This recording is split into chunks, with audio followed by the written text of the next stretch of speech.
خارج الطياره، لان المضيفه ديت حاجه ملموسه، بتبقى هي العنصر الاساسي اللي بيعتمدوا عليها في الطياره. ممكن حد يقول يطلع فجاه، ممكن ناخد هنا مع البنات دول اللي هم مود بروفيشنال. اتفضلي تقولي ايه للناس ان هم ليه انت بقيتي مضيفه طيران؟ ان دي حاجه حلوه، لان دي حاجه حلوه جدا، شغلانه كويسه جدا بعيدا عن السفر، وان هي حاجه مش ممتعه، هي حاجه ممتعه بس مش 90% منها ممتعه ولا 100% منها. هي شغلانتها خطره شويه زي سيكيورتي زي بوليس مان، هي فيها مجالات كتير جدا كويسه، بس دي المضيفة نفسها مش موضوع اللي هي تلبس يونيفورم وتبقى ماشية بس في الطيارة. المفروض هي المضيفة أصلا أساسها أمن وسلامة الركاب، ودي أهم حاجة لازم توصل للناس إن هي المضيفة أهم، يعني من غيرها الطيارة ممكن تقع، لأن هي بتقدر تسيطر تعمل هي كنترول. بتحافظ على امان، وظيفتها الاولى هي امان بتحافظ على الركاب. أمان الركاب. يعني هي الاعتماد الرئيسي ده في الطياره، لان هي ممتعة جدا بالظبط وكويسة. كده، مش سيرفيس بس زي ما الناس متخيله، زي ما الناس فاهمه، مش اقدم شاي وقهوه وخلاص، لا بالعكس، امن وامان الراكب دي مسؤوليتي انا. لا، وحتى لما هي بتحط ايدها عليه بيبقى في حد راكب خايف كده، هي بتبقى مجرد ما بتلمس وتقول له حس بامان، احنا طبعا. فبتديله احنا بنطمنه طبعا. بالظبط. تقولوا ايه النهارده، لف بيهم كلهم يعني، تقولوا ايه النهارده وانتوا واجهه مشرفه لمصر، وبعد شويه العالم كله هيتكلم عنكم وعن جمالكم، وكل واحد فيكم بيمثل بلده وبيمثل نفسه، لان انتوا نفسكم ذاتكم بتمثلوا ناس بلدكم، بتمثلوا المضيفه، يعني بتشرحوا للناس مضيفه الطيران دي حاجه بروفيشنال جميله، فيها حاجات كتير. تقولوا ايه كلكم كده في الجمال اللي هتتطور بعد شويه؟ يلا نشرح وظيفه مضيفه الطيران، احنا ليه بنطلع عايزين نبقى مضيفه طيران. ممكن حد فيكم يقول لنا؟ دي حاجة ممتعة جدا ان الواحد يطور من نفسه ويطور من ذاته ومن شخصيته، ان هو يجرب حاجات جديدة عمره ما كان جربها، يزور بلاد جديدة، يتعرف على ثقافات وجنسيات جديدة، وده هيطور من شخصيتي ويرفع علم بلدي، ان انا اكون شخصية يوثق فيها واشتغل في الوظيفة دي. حب ومساعدة الغير، يعني مثلا ممكن لا قدر الله ان مثلا الطيارة يحصل لها اي حاجة، ممكن المضيفة يعني تساعد كل الموجودين، وهي عنصر اساسي بين الطيار والركاب، فطبيعي ان هي لازم يعني عليها حمل كتير جدا، يعني بعيدا عن حب التغيير وحب السفر والروتين، حاجه جميله. يعني هما بيدوكوا، هما بيشرحوا لكم الثقه بالنفس، بان الثقه اللي انت بتكتسباها من الفريق اللي بيمرنكم بتكسبوها اصلا للراكب الطياره، يعني بتقولوا له ان احنا ما كناش واثقين في نفسنا، مش هنقدر نأمن الطيارة ونأمن الركاب، ونحاول اي حد حصل له بانيك او حاجة ان احنا نقدر نساعده. لازم يكون الواحد واثق في نفسه الاول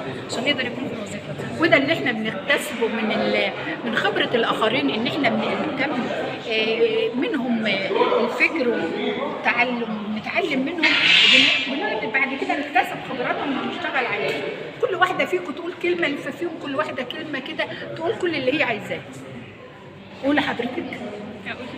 قولي مصر حلوه، انت حابه بلدك، كل اللي انت عايزه تقوليه. انت مصريه ايوه، اسم بلدك في كل بلدان العالم لما نشتغل في بلدك. يلا بني. طيب ممكن قولي حضرتك. ابدأي بالعكس. ايوه اوكي تمام. انا مبسوطه جدا ان انا دخلت الجروب ده، وان شاء الله اقدر اكون قد المسؤوليه اللي انا هكون فيها باذن الله، ونرفع علم مصر وعلم بلدنا كمان ان شاء الله. طبعا مبسوطة في الجروب والمكان اللي انا دخلته، واتمنى ارفع علم بلدي وعلم مصر واكون تنافسية. مصر جميله جدا وتستاهل ان احنا نشرفها وسط بلدان العالم كله. اهم حاجه اصلا في الضيافه الجويه الثقه بالنفس، اهم حاجه برضه تكون ان احنا نحسس او حد في الطياره حس بتوتر او اي حاجه من الحاجات دي ان احنا نطمنه. فخورة ان انا مصرية، فخورة ان انا مضيفة طيران، وان شاء الله اكون قد المسؤولية دي، وان شاء الله اكون مضيفة طيران كويسة. مبسوطة جدا ان انا بقيت مضيفة طيران مصرية، وان انا احسن صورة بلدي، اني احاول ان شاء الله ابقى قد المسؤولية، وان انا مصر تبقى افضل واحدة بين دول مصر كلها، بين دول العالم. ان شاء الله نكون قد ثقة الدكاترة فينا، وان شاء الله نكون قد ثقة الناس اللي تحطنا في مكان بتاع مضيفة الطيران.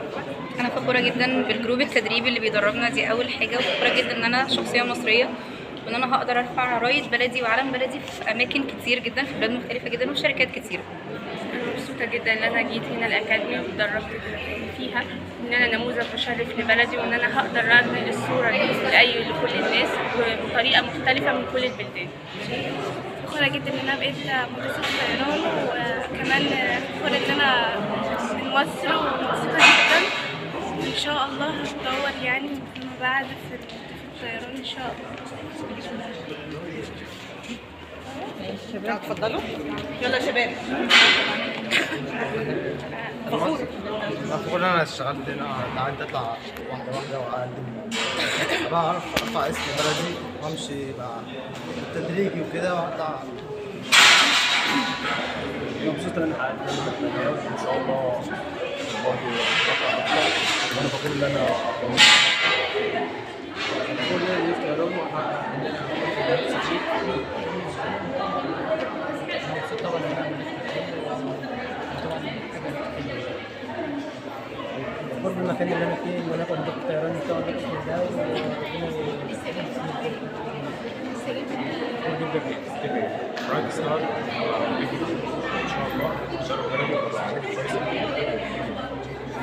انا مبسوط ان انضميت للجروب ده